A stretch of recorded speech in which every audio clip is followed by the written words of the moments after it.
Have you ever stopped in a quiet moment to picture the exact, like, granular details of the life you want? Right, like actually visualizing it. Yeah, exactly. Or do you, I mean, let's be real, do you spend 90% of your energy obsessing over what you absolutely do not want? Oh, I think most of us fall into that second category for sure. Totally. And that's exactly what today's deep dive is all about. We're looking at a pretty provocative 2024 essay that claims this exact lack of personal vision isn't just, ruining your own life trajectory. Right, it's bigger than that. Much bigger. It's literally the engine manifesting global wars, economic collapse, and even natural disasters. Which is a massive claim. It's wild. The piece is titled Your Wishes Shape Your Life, written by Feng, and the translation we're looking at was edited by Kinyo. And the central thesis is just mind-blowing. It really is. The author basically argues that human consciousness, specifically our collective desires or our complete lack thereof, dictates the physical reality of the planet. Yeah, we are stepping inside a very specific, highly expansive philosophical framework today. Right. And, our goal here isn't to litigate whether this philosophy is objectively true or false in some, like, peer-reviewed scientific sense. Obviously not. Yeah, we're just exploring it. Exactly. We are going to impartially analyze the mechanics of the author's worldview. We really need to understand exactly how Feng believes human mindset directly commands physical reality on a planetary scale. Because it's a fascinating concept. It is, because once you understand the architecture of this argument, it kind of forces you to look at your own passing thoughts and daily complaints in a completely different, much more consequential light. Right. It suddenly makes your bad mood feel a lot more dangerous. So to understand how the whole planet operates in this framework, Feng actually starts us off at the absolute micro level. Just one single person. Yeah, just one person. The essay opens with this anecdote about a man who is essentially like the ultimate complainer. We all know someone like this. Oh, absolutely. He constantly complains that no one cares for him, everyone is selfish, society is completely unfair. Meanwhile, his own personal life is a totally disorganized mess. Right. But his internal solution to this mess is what's really fascinating here. He actively wishes for a complete overhaul of society. He actually hopes that all those frightening, apocalyptic prophecies from ancient seers come true right now. Just to burn it all down. Exactly, just to wipe the slate clean. But when the author directly asks this man, okay, what kind of life do you actually want to live? The man just freezes. He has no idea. None. He's completely incapable of describing it. He has no clear picture of a future life scenario at all. Because the man is suffering, right. Yeah. His life is disorganized, and his response to that is to just desire destruction. Right. He wants the external structure society itself to collapse because he lacks the internal structure to build anything himself. Wow, yeah. He's weaponizing his own dissatisfaction. Right. I mean, he knows exactly what he hates, but he has absolutely no blueprint for what he loves. Okay, let's unpack this because it's such a relatable trap. It's like getting into a taxi, slamming the door, and just screaming at the driver, "I hate it here, drive away, just drive." That's a great analogy. Right, and the driver asks, "Okay, where to?" And you just yell, "Anywhere but here." Yeah. You can't expect to arrive at a better destination if you literally don't know where it is. You're just going to end up driving in circles, racking up a massive meter, and getting increasingly furious at the driver. Exactly. You're burning fuel, but you're lacking a destination. And what makes Feng's argument striking here is that he applies this not just to one grumpy outlier, but to the vast majority of the population. Right, the numbers he uses are pretty staggering. Yeah, he states confidently that 90% of people have never really thought about the kind of life they truly need. 90%? 90%. And he goes even further, stating that even among the remaining 10% who, have thought about it, their ideas are often wildly impractical or just full of massive contradictions. Which makes sense, because it's so much harder than it sounds to be completely non-contradictory. Oh, absolutely. Like, it's easy to say I want to be incredibly wealthy and have zero stress, but, I mean, the path to immense wealth usually involves taking on massive stress and risk. Exactly. You're wishing for two opposing things. Right. So if we accept this baseline premise that 90% of humanity is basically sitting in a taxi yelling drive with no destination, how does that scale up? Because the essay shifts gears here in a way that gives you literal whiplash. It's a huge leap, yeah. He takes this individual lack of vision and just applies it to the entire globe. He scales it up directly. Because if one person's lack of vision creates a messy, disorganized personal life, What happens when billions of people are broadcasting that same disorganized energy at the exact same time? You get a mess. You get a messy, disorganized globe. And the author doesn't shy away from the specifics here. He points to a very acute list of intense global crises to illustrate this. Right. The essay points directly to the increasing frequency and severity of natural disasters in recent years. Yeah. It highlights the escalating tensions of the Russia-Ukraine war and the Israel-Palestine conflict. He's looking right at current events. Exactly. Yeah. It specifically mentions the total chaos in Haiti, the intensifying civil unrest in Sudan, and even points out a major country teetering on the brink of a severe economic depression. Right. Suiven lists all of this and makes an incredibly bold claim. He says all of these crises are the direct result of the collective wishes of the people. Which is where he loses a lot of modern readers initially. Yeah, wait, hold on, because I have to play skeptic here for the listener. Yeah. I'm with you on the taxi analogy.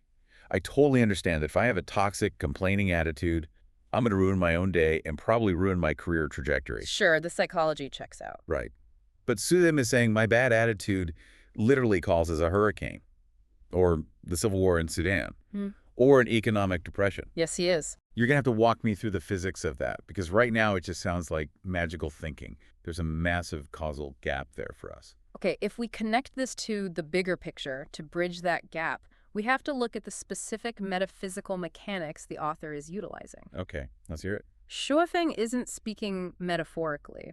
He's not just saying a society of grumpy people will eventually vote for bad fiscal policies. Right, he's going way deeper. He is. He's presenting a deeply interconnected worldview where human consciousness is the primary engine driving both social and physical laws. So thought isn't just in our heads. Exactly. In this framework, the physical universe is not a cold, dead environment that we just happen to be standing on. Consciousness is the actual fabric of it. Oh, wow. So the Earth and human thought aren't separate things in this view. Yeah. They're part of the exact same reactive system. Correct. Think of it like a physics experiment with metronomes. Okay. If you place hundreds of out-of-sync metronomes on a suspended wooden board, their individual chaotic momentums will start to transfer into the board. Right, I've seen videos of this. They wobble all over the place. Exactly. And eventually, the shared energy forces all the metronomes to synchronize into one massive, unified swing. Yeah, they lock in. So in the author's paradigm, the Earth is the board, and our individual wishes are the metronomes. Okay, I see where this is going. If the aggregate consciousness of humanity, the collective wish, is chaotic, deeply contradictory, or secretly desiring destruction, like the man in the first anecdote, then the physical and social reality must mirror that momentum. They have to sync up. Right. Earthquakes, wars, economic collapse, these aren't random accidents in this worldview. They are the literal, physical manifestations of humanity's internal, collective disorganization. That is heavy. So if millions of people are walking around exhausted, secretly wishing for the world to end just so they don't have to go to work on Monday. Which happens a lot, right? Right. Or harboring deep resentments against their neighbors, the collective metronomes sync up and the earth literally starts shaking. The social contracts snap. The physical world essentially says, okay, your collective wish is my command. Yes, and that brings up a crucial concept in Suifeng's philosophy, which is the Tao. The Tao, right. The author references Laozi, the ancient Chinese philosopher, who spoke of an unveiled mystery, that the Tao is very fair. It will fulfill everyone's wishes. But how does it fulfill a wish for chaos? Well, we need to define how the Tao operates in this specific context. Yeah. It's not a mystical deity sitting on a cloud passing judgment on right and wrong. It's not moral. No, it operates more like an impartial mechanism, like gravity. Okay. Gravity doesn't care if you're a good person or a bad person. If you step off a ledge, you fall. Right. It just is. Similarly, the Tao, as described here, is an impartial physics engine that simply reflects inputs. If the collective input is, we hate this current structure, the mechanical output is the destruction of that structure. So if humanity is essentially sleepwalking, blindly steering the global taxi off a cliff through our vague anxieties and destructive complaints, how is it that ancient prophets seemingly knew the exact coordinates of the crash site centuries in advance? The prophecy question. Yeah, because Suifeng specifically points out that lately, an increasing number of prophets are making predictions about global doom, and their predictions are alarmingly accurate. The author poses exactly that question. Why are some prophets' predictions so incredibly precise? Right. And the answer provided isn't that these prophets have supernatural powers or that the future is permanently locked in stone. It's not fate. No, the answer is entirely logical within his mechanical framework. The predictions are accurate simply because the collective wishes of humanity have not changed. Oh, they're just reading the GPS. Exactly. They look at the destination humanity plugged into this system centuries ago. They see nobody has changed the coordinates, and they say, hey, we're hitting a cliff on this specific date. And because no one touches the steering wheel, we hit the cliff right on schedule. Wow. The prophets are just reading the current data trajectory of our collective wish. Okay, that makes sense within the logic of the piece. Right. And to prove that this trajectory isn't fixed, the author brings up a famous historical story, The Four Lessons of Liao Fan. I read this part. This is about a man named Yuan Liaofan from the Ming Dynasty, right? Yes. It's a classic text on destiny. In the story, Yuan Liaofan has his entire life accurately predicted by a highly skilled fortune teller. And we're not talking vague horoscopes here. No, not at all. The fortune teller predicts the exact year Liao Fan will pass the imperial exam, his exact rank, the specific promotions he will receive, how long he will live, and that he will die without an heir. That is incredibly specific. And for years, every single prediction comes true to the letter. Because of this, Liao Fan lives his life completely passively, believing his entire existence is a predetermined script. He's just along for the ride. Why try if it's all written out? Exactly. Until he meets a wise Zen master. Right, the turning point. The master teaches him a foundational principle, saying, one's destiny is created by oneself, and one's fortune is sought by oneself. I love that. The master explains that only ordinary, unthinking people are bound by fate. Once Yuan Liaofan learns this, he actively begins changing his deeply held intentions, his thoughts, and his actions. He changes the wish. He changes the wish and the result. His life completely diverges from the predicted path.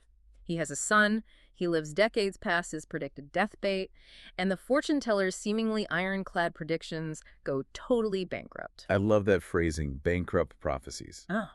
The moment Liao Fan changed his underlying wish, the previous data trajectory became useless. Exactly. But there's a major caveat here when it comes to the Tao fulfilling our wishes, right? It's not a magic genie that just grants you whatever you say out loud. No, the catch is natural law. Right. The Tao is a fulfilling mechanism, but it only operates within the bounds of nature.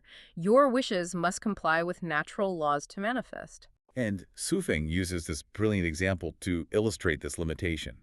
He says, you can't state, my wish is to plant a walnut tree, but I don't want it to bear walnuts. I want it to bear gold. Right, it sounds ridiculous when you say it like that. It just doesn't work that way. Yeah. A walnut tree has a specific nature. Gold has a specific nature. Wishing for a biological seed to produce a heavy metal violates the fundamental physics of reality. It's a critical translation of metaphysical concepts into daily reality. You have to plant the correct seed for the harvest you want. If you want peace, you can't plant seeds of conflict and complaint. Which makes me want to ask you, the listener, to really reflect on this. Look at those goals you have rattling around in your head. Are your deep wishes violating the natural laws of your own reality? That's a tough question to answer, honestly. It really is.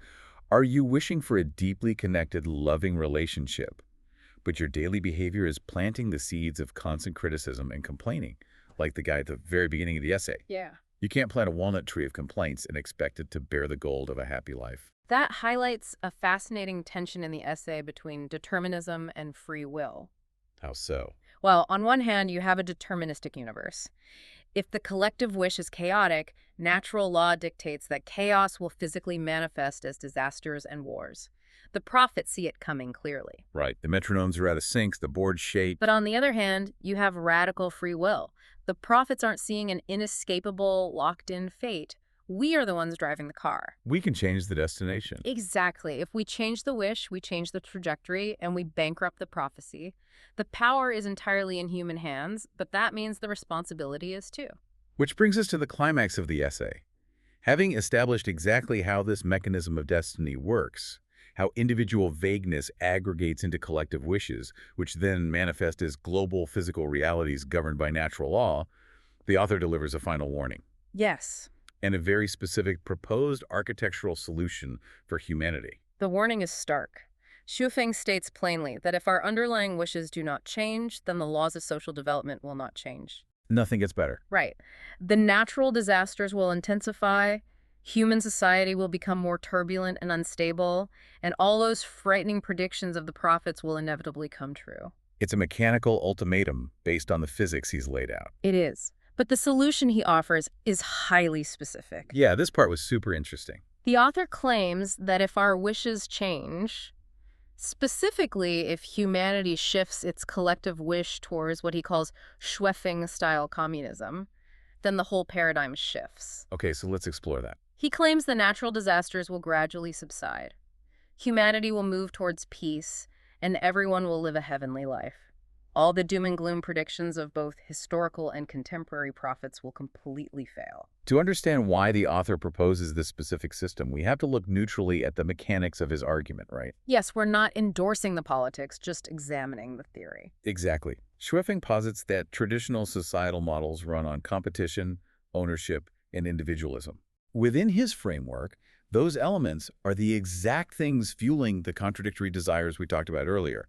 Millions of people wanting the same resources, creating massive friction. Friction is a great word for it. So his specific ideological framework essentially proposes restructuring society to remove personal ownership, which theoretically eliminates the friction of conflicting individual desires. Right. By homogenizing the social structure, he argues you align the collective wish into a single, non-contradictory frequency. You sync up all the metronomes intentionally. Exactly. In his view, this perfectly harmonizes humanity with the die, stopping the disasters because the chaotic input has been removed. It's presented as the ultimate non-contradictory blueprint, the architectural antidote to the vague complaining. That's his argument, yes. But here's where it gets genuinely surprising. Right after offering this earthly, highly structured sociopolitical blueprint, Schweffing suddenly pulls back the camera and uses this grand, almost sci-fi cosmic imagery to make his final point. Yeah, the tone shift is wild. He writes, "Do not wait for gods or Buddhas to save you. Do not wait for some galactic alliance to save you. It is precisely us who save ourselves." The Galactic Alliance. I know. You have this grounded talk about planting walnut trees and socioeconomic frameworks, and then suddenly we're talking about waiting for UFOs to beam us out of the mess we made. But, by bringing in gods, Buddhas, and a galactic alliance, Schweffing is systematically stripping away every single external scapegoat and external savior that humanity clings to. Oh, that makes sense. We started the essay with a man blaming society for his problems. The author scales that up and says, you can't blame society because you are society. Right. You can't blame God or the Buddha or aliens, and you certainly can't sit around waiting for them to fix the climate or stop the wars. He's forcing radical accountability. Because the Tao only responds to our inputs. Exactly. The mechanism of the Tao only responds to our inputs. Therefore, knowledge and intention are only valuable when applied personally and collectively by us. Nobody else is coming to fix it. Right. If the ship is sinking, looking at the stars won't plug the hole. You have to grab a bucket. We are the only ones who can save ourselves. It's incredibly empowering, but it's also a massive, terrifying burden. It really is. You can't just be a passive passenger in the taxi anymore. No, you have to grab the wheel. Which brings us to the end of this deep dive.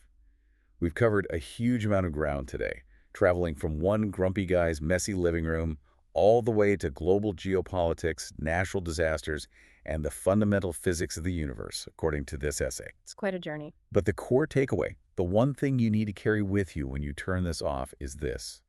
Whether you entirely buy into Schweffing's sweeping metaphysical global worldview or not, the undeniable first step to a better existence is clarifying your exact, specific vision for your life. You have to know what you want. You have to stop screaming at the driver. You have to give a destination. You have to stop merely complaining about the present and start actively, meticulously architecting the future you actually want. And as you go about the rest of your day, I want to leave you with a final thought to mull over. We talked a lot about the mechanics of this philosophy, about inputs and outputs. Right. So just imagine for a minute. If the author is right, and the universe is perfectly fair in mechanically fulfilling our underlying desires, if every passing thought, every minor frustration, or every complaint you had today was a tiny, microscopic vote for the future of the globe, what kind of world did you just vote for?